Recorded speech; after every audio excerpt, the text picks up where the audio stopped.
প্রথমে মনে হয়েছিল যে এই বিষয়ে কথা বলা ঠিক হবে না। এরপর মনে হলো যে না, কথা বলার দরকার আছে। অনেকেই পছন্দ করবেন না, অনেকেই বলবেন যে আসলে আপনাদেরই সমস্যা এবং আপনারা কেন এই বিষয়ে বাড়াচ্ছেন সে বিষয়ে বলবেন। তারপরেও বলছি যে আসলে আমার মনে হয় কথা বলা উচিত। এই যে বাংলাদেশ সিঙ্গাপুর ম্যাচ হয়ে গেছে, এত বড় একটা ম্যাচ, পুরো বাংলাদেশের জন্য মানে উদযাপনের মুহূর্ত ছিল, ফুটবলকে সামনে এগিয়ে নিয়ে যাওয়ার মুহূর্ত ছিল।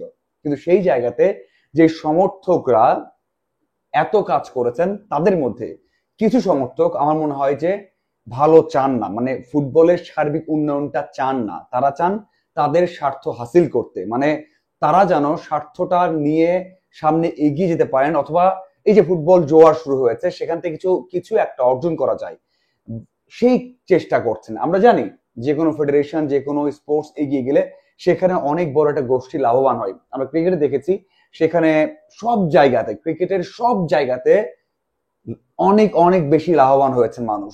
এমনকি সমর্থক হোক, সেখানে কর্মকর্তারা হোক, সিলেক্টর হোক, ক্রিকেটার হোক, সবাই। এখন ফুটবলের জোয়ার, মানে ফুটবল থেকেও তো অনেকে লাভবান হবেন। সেই লাভবান কারা হবেন, কারা উপার্জন করবেন, সেই জায়গা থেকে আমার মনে হয় অনেকেই একটা মানে দ্বন্দ্ব শুরু হয়ে গেছে। না, আমি আগে ছিলাম, আমি ইনকাম করতে চাই, আমি আগে ছিলাম, এই জিনিসটা আমার। দেখুন, একটা ফুটবল ম্যাচ সারা বিশ্বে যত স্বাধীন দেশ আছে তার থেকে বেশি দেশ ফুটবল খেলে, এই সমর্থকটা সব সময় বেশি। কিন্তু এখন কি বলা হচ্ছে যে ক্রিকেট সমর্থকরা ফুটবলে আসবে না, আমরা চাই না আপনারা আসেন। মানে বাংলাদেশের ছোট একটা দেশ, এখানে আবার ক্রিকেট সমর্থক, ফুটবল সমর্থক। কিন্তু দোষটা কি? আমার কথা হচ্ছে দোষটা কি? আমরা যদি টাইগার শ্রয়েবকে অপমানিত করি, এরকম আরো 1,000 মানুষকে অপমানিত করি, সেটা কতটা যৌক্তিক যে আমরা ক্রিকেট দেখেছি, ক্রিকেট ফলো করেছি বলে ফুটবলে আসা যাবে না? আমি নিজে 11 সাল থেকে 16 সাল পর্যন্ত ফুটবল কাভার করেছি, এরপর টানা ক্রিকেট কাভার করেছি। গত 1 বছরের মতো আবারও ফুটবলে আমি মনোযোগ দিয়েছি বা কাজ করছি। এটার অপরাধ কি? আমি নাও কাজ করি, আমি কি আসতে পারবো না? একজন সমর্থক কি খেলা দেখতে পারবে না? আমি এই বললাম না শুরুতে যে একটা লজ্জা লাগতে পারে, আমার খারাপ লাগতে পারে। দেখুন, দুনিয়ার কোথাও এটা নিয়ে কথা হয় না, এটা নিয়ে ডিবেট হয় না, কখনোই না। এখন হচ্ছে টাইগার শ্রয়েবকে বলছি, কিন্তু আমরা দেখছি ওখানে বিসিবির সাবেক সভাপতি, সেখানে ছিলেন তামিম ইকবাল, সেখানে ছিলেন সোহান, সেখানে ছিলেন রংপুর রাইডার্সের কর্মকর্তা, সেখানে আরো তো ক্রিকেটের অনেক কেউ ছিলেন। তাহলে কি তাদেরকে আপনি বলেছেন, ব্যানার দেখিয়েছেন? দেখাননি, বলেননি। তাহলে আমরা যাব না ওখানে, মানে এমনটা। দেখুন, আমি বলছি সমর্থকদের কথা না, ওই যে বললাম না কিছু গোষ্ঠী লাভবান হন, তারা চাইছেন না হয়তোবা যে ক্রিকেট থেকেও আসুক, ফেস তৈরি হোক, ক্রিকেট থেকেও এসে এখানেও তারা একটু লাভবান হোক।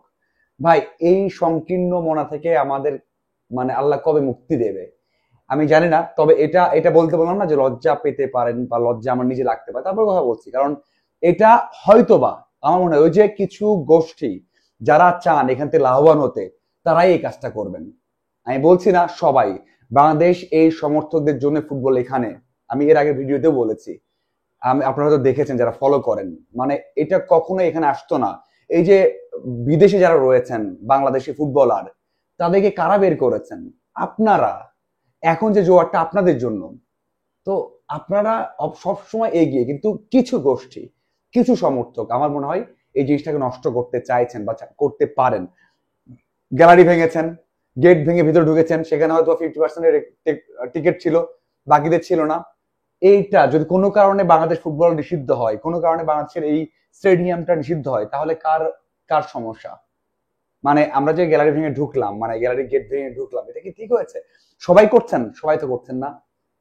একটা ম্যাচে প্রায় 100টা মোবাইল চুরি হয়েছে, তারপর আমাদের সহকর্মীর ক্যামেরার ব্যাটারি চুরি হয়েছে। এটা কতটা পজিটিভ দিক?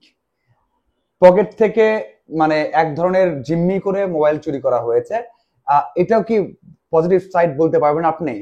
কখনোই পারবেন না। এইগুলো সবকিছু একটা গাঁথুনির মতো, যেখানে আস্তে আস্তে ভাঙা শুরু হতে পারে। আমি বলবো এগুলো তো আপনারা করছেন না, সমর্থকরা যারা ভালো সমর্থক তারা করছেন না, কিছু গোষ্ঠী করছেন। হয়তোবা শুধুমাত্র এখানে নয়, প্রেস বক্সে করবেন, করবেন বাহুফেতে, করবেন সমর্থকদের মাঝে। যারা করবেন তারা কিন্তু ওই ধরনের লোকজন বা সমর্থক, তারা কিছু একটা হাসিল করতে চান। আমি আপনাদের লিখে দিতে পারি, আমি জানি আমার কথাগুলো পছন্দ হবে না, কিন্তু আমার এক্সপিরিয়েন্স থেকে বলছি। কিন্তু আমার মনে হয় অনেকেই আছেন, অনেকে না, বাংলাদেশে ফুটবল সবাই পছন্দ করেন, ক্রিকেট বলেন, হকি বলেন, যে যেটাই খেলুক না কেন ফুটবল সবাই পছন্দ করেন। সারা ওয়ার্ল্ডে ফুটবল সবচেয়ে মানে বড় স্পোর্টস, এটা কে পছন্দ করেন না? ওয়ার্ল্ড কাপ যখন হয়, যখন মেসি রোনালদো খেলা দেখেন, যখন ব্রাজিলের খেলা দেখেন, তখন কি বলা হয় যে আপনি আসবেন না কাউকে? আপনি আর্জেন্টিনা সাপোর্টার না, আপনি আর্জেন্টিনা ম্যাচ দেখবেন না? আপনি ব্রাজিলের সাপোর্টার না, ব্রাজিলের ম্যাচ দেখবেন না? কিন্তু বাংলাদেশে কি হয় তখন? তো বড় একটা তখন তো সবাই সাপোর্ট করেন। সাকিব আল হাসান খেলা দিয়ে গেছেন, তামিম ইকবাল খেলা দিয়ে গেছেন বিভিন্ন জায়গাতে। মানে তারপরে কথা বলতে হলো আমার। যাই হোক, আমার মনে হয় আপনারা সতর্ক থাকবেন যেন ওইসব সমর্থকের জন্য আপনাদের বা সবাই গ্রেটেস্ট সমর্থকদের লজ্জায় পড়তে না হয়। সতর্ক থাকবেন এবং অবশ্যই তাদেরকে দেখলে প্রতিহত করবেন। ধন্যবাদ সবাইকে সহায় থাকার জন্য।